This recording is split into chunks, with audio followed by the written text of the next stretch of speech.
Update. I, 32, female work overnights, but my father-in-law, 60s male, keeps bad-mouthing me and telling everyone I'm lazy. I'm afraid people are starting to buy it. Original story. I work overnights in a very demanding medical field.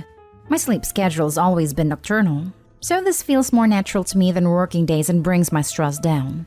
My husband is gone 5 days out of the week as a truck driver, and my days off are the same days as home, thanks to my seniority, and we are both night owls during this period. My mother-in-law recently passed away, so my father-in-law sold everything and moved to where we were. It has been included in my family events. At Christmas, my brother pulled me aside to let me know that my father-in-law is telling anyone who will listen that I'm lazy because I sleep all day. I work 12 to 24-hour shifts at my job during the days I'm working. The only reason I get my days off to align with my husband is the seniority I have, and even then I often have to work when he's home. I've now noticed that, along with him calling me, I am starting to miss calls around 2 to 3 p.m. from family members who know I'm home and are asking me to do things for them during the day. I'm usually asleep by noon and have to be up for work around 8 or 9 p.m. I've sat these people down to explain that I am an overnight emergency worker and that I need my sleep. My husband sat my father-in-law down and explained to him what I do, how I need my sleep, and that he's being a jerk. But my father-in-law maintains that a real job doesn't have overnights. I don't want to have to cut contact with him because we are the only family he has left. My husband stands behind me and says if I want to cut him out, even just to let him have a timeout, he's game. I also don't know how to address my whole family about this. My mom combats it as much as possible, but his way of thinking is starting to permeate them too. Now for the top advice before reading the update. I work nights, and I just return calls at 2 and 3 a.m. when it's convenient for me. They catch on. Think it's time for Opie to have a bring your child father-in-law to work day. This is exactly what I was thinking. Have him do some clinicals by your side. Let him see that you are indeed working the hours that he is sleeping. I'm not in the medical field, but I'm pretty sure this would be super weird, if it's even allowed. Doubtful. I know if I'm at a hospital and some doctor/nurse was like, "Do you mind if I bring in my father-in-law?" Oh no, he's not medical personnel. He is just a trash talker. I don't want to prove a point to him. Now please take off your pants. I'd be like, WTF. Start bringing father-in-law in at 2 or 3 in the morning and ask him why he isn't up yet. Tell him he's lazy for sleeping when you're at work. When it tells you you're being ridiculous, respond accordingly. Mom worked nights when I was a kid. Dad called Mom a few times while he was on lunch, waking her up. So she returned the favor and Dad figured it out immediately. Since Mom and Grandpa were both on nights during their careers, a benefit from them training our family. Also, do not disturb is a fantastic thing on smartphones. Only 7 people can ring me during hours I set.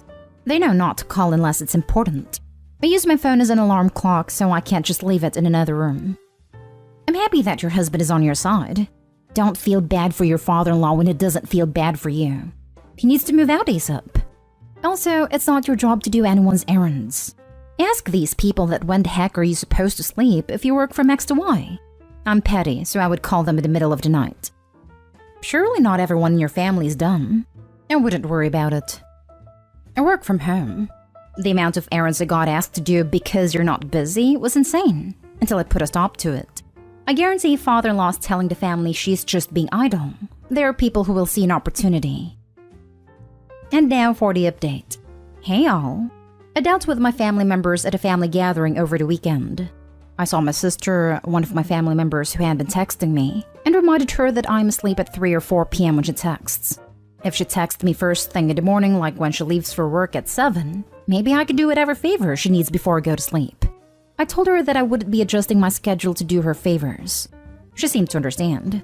Over the weekend, my husband and I sat down with my father-in-law one last time to try to get him to understand that I'm a medical professional. I work nights and that my nights are as hard as working a day shift, oftentimes harder. I brought up my mother-in-law and reminded him how she called 911 at 2 a.m. when she had her first heart attack. I told him the person on the other end of that phone had a real job. The EMTs who came to take her to the hospital had real jobs, and the ear nurses and doctors that treated her had real jobs. I told him that yes, I could take a day shift, but I would be unhappy in the end because I'm just not wired to be awake during the day. Today is an exception because I'm on vacation and had a dentist appointment. Well, those who guessed that this was way more about my job were right. After the discussion, he He point-blank told me that my chosen hours weren't conducive to having children. When I reminded him that when his son and I got married 10 years ago, we both agreed that we weren't having children. He had some choice words. My husband kicked him out of our house and my family will stop inviting him to family gatherings. It's not the outcome I wanted, but hopefully it'll come around. Edit. To be clear, he did not live with us, but near us. My husband kicked him out of our house that evening. Heart attack. Genius.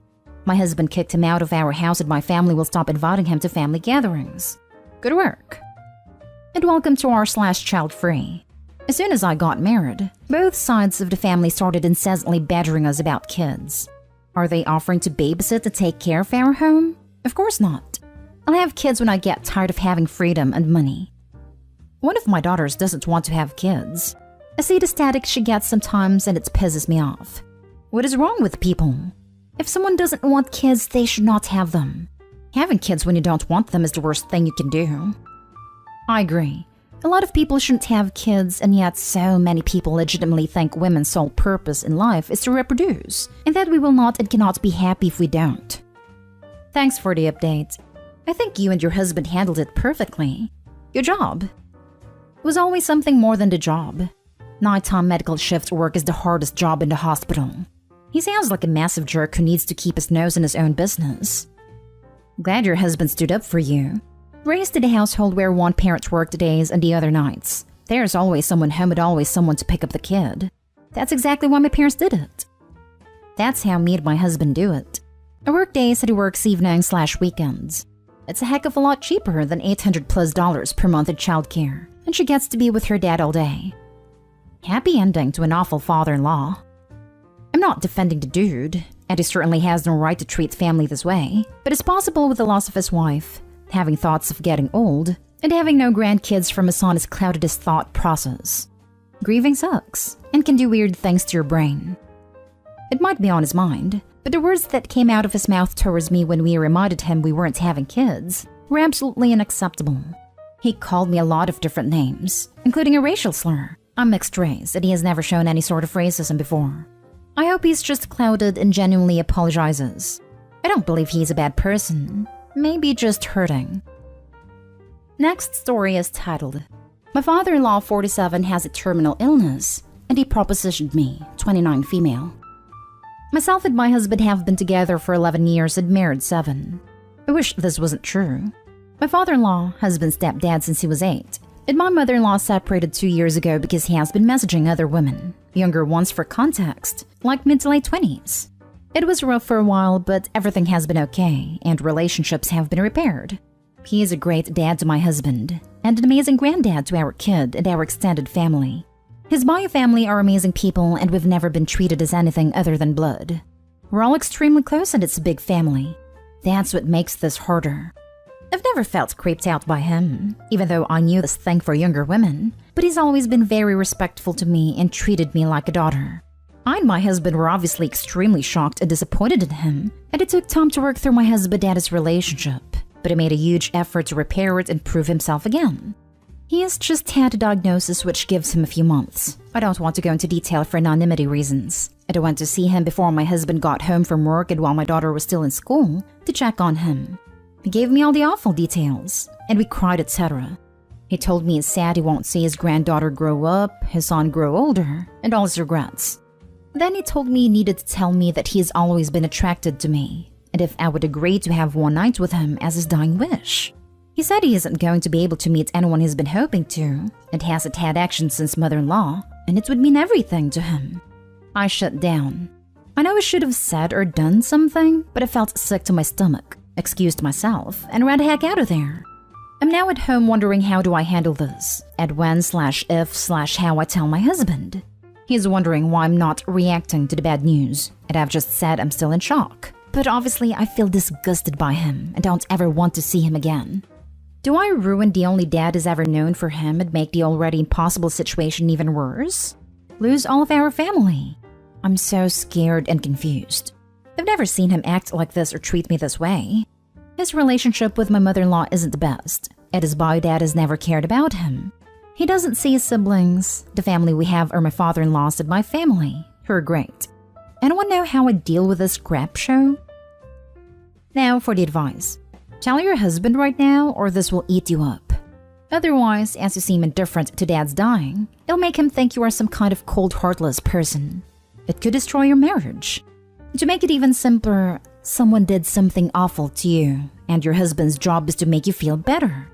And again, you can't keep the secret forever. And if it comes out after the old bugger is dead, your husband will always wonder what Dad's side of the story was. There are so many downsides to keeping quiet. And remember, you aren't ruining anything. He is. Thank you, you're right. Also, dying is not an excuse to do awful things. If anything, this person does not care at all to ruin yours and his own son's marriage, and then punch out. This isn't something you can really carry with you secretly without there being serious complications. You should tell your husband. As for ruining the relationship, no you didn't. Your father-in-law did that when he made a pass at you.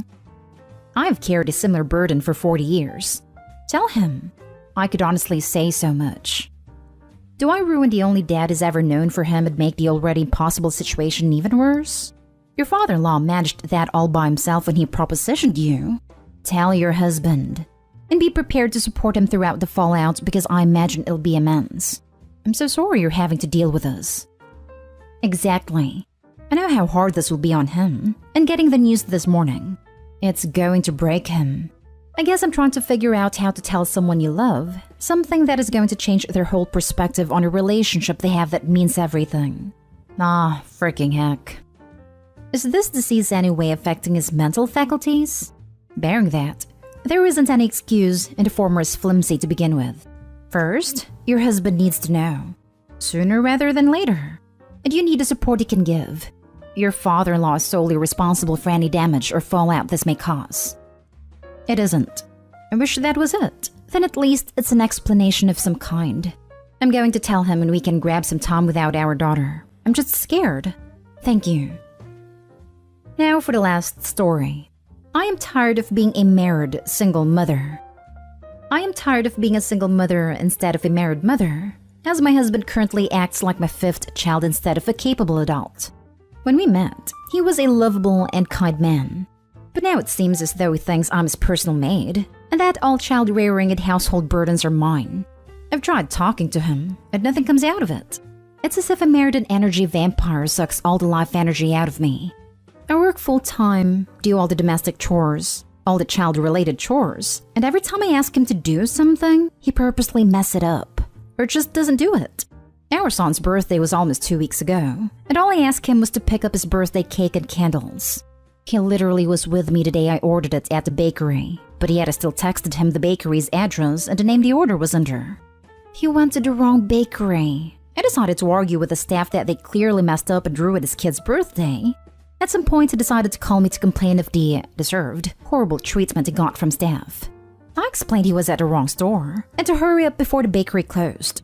My son was standing next to me, and I could see he was genuinely anxious of not at least getting his birthday cake, since we aren't having a party for him. We aren't having any parties as we are still adhering to strict COVID restrictions. I decided to pick the cake up, since I couldn't trust him to make it on time as it was close to the bakery's closing time, so we could still have a small little party with the rest of the household. But I realized that this isn't the first or 100th time this man has messed things up. I'm always the one the kids turn to. The one who is expected to know where everything is, when it should be done. I'm the one to fix it, or to worry about whatever is wrong. He just gets to smile, laugh with the kids, and I'm left with all the worries. I was so angry that he got to play with kids, while I was stuck running around cleaning, cooking, and making all the plans. He just gets to take credit. I can't seem to get over it, and I don't want to get over it. I feel used, neglected, and over-freaking-worked. I feel alone. Every other day he talks about how hard he works, and yet it doesn't even measure up to half of what I do. He wakes up in the morning and only worries about getting himself dressed, whether he should go to the gym or what he's having for breakfast. I wake up to getting the kids showered, clothed, then I get them their breakfast and lunches packed. The only thing he does regularly is drop the kids off 2, or if I'm lucky, 3 times a week. While I am left with cleaning the house and then getting myself ready, and even checking in on his elderly parents while I drive to work. And when I'm back from work, he's sitting there waiting for me to make dinner, to help the children with their homework, then clean up, do the laundry, and put the kids to bed. I am so freaking tired. Gun to his head, he wouldn't know the names of the kids' teachers, their best friends, their friends' parents, the doctors, dentists, their tutors or babysitters' phone numbers, his parents' doctors, their medicine, or their caregiver's phone number/working hours. He gets to just exist and without worry, without exhaustion, and I'm so tired of complaining. So tired of crying. So tired. I don't know why I wrote all of this. Maybe I wanted to vent into the vastness of the internet. Maybe I wanted advice. Maybe I am just tired of being miserable on my own. Please Google weaponized incompetence if you're not already familiar. This is exactly what your husband is doing. He can definitely do basic chores and remember basic things, but he knows he can act like an idiot and you'll pick up the slack for him. In my experience, people like this hardly change. What is keeping you in this marriage? It's not like you suddenly became a crappy partner. It was slow, gradual, and before I knew it, it was my job to manage and do everything for our family. All bad things, forgetting to remind kids of their activities, not doing XYZ for the kids, not real bad things, are my fault. And all good things are due to our efforts, even though it was me who made it happen. He gets to be the relaxed parent while I'm forced to be the one that gives the kids a routine and structure. So of course, I'm the bad guy for making the kids go to bed, brush their teeth, etc. I didn't just wake up one day to be in this position. It took a lot of time. I spent the majority of my childhood in foster care, without family, and then to be abused by the people who adopted me. I had always hoped and promised myself I would offer my kids everything a child deserved to have. And one of those things is that they are to be part of the two people that created them. To know them, to be loved and cared by them. My reluctance to have a failed marriage since he doesn't physically or financially abuse me. Being mistreated and abandoned as a child can oftentimes leave you with a very low bar. To give my children the family unit I never had. But at this point, I don't even think they'd mind us separating. He loves his children even though he doesn't raise them. And in many ways, I do love him since he was the first man I got to be safe with. But honestly, love is not enough to sustain a marriage, a family, or a household. I'm fairly certain that divorce is on the table, and I believe that I'm at the stage where I'm mentally preparing myself before I act.